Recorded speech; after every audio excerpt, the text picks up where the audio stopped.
Once, there was a wandering dervish of great piety and faith who was starving and lost in the desert.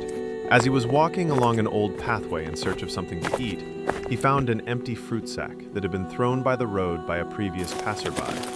The dervish picked up the sack and swung it over his shoulder while praying loudly, "Thank God for giving a starving man an empty sack of fruit," as he continued to walk. After he walked some more, he came across an old hunting bow whose string was broken.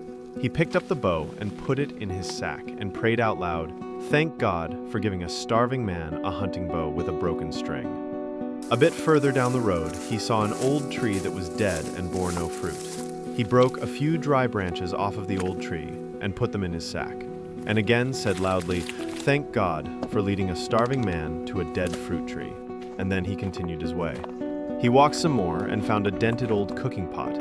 He picked up the old pot off the ground, blew the dust off of it, and put it in his sack too.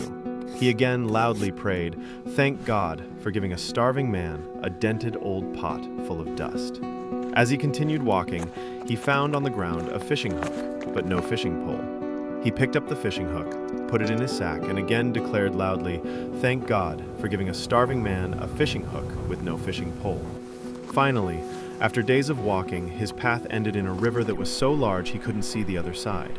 The old dervish fell to his knees at the riverbank and prayed loudly, "Thank God for leading a starving man to a river so great that he cannot hope to cross it."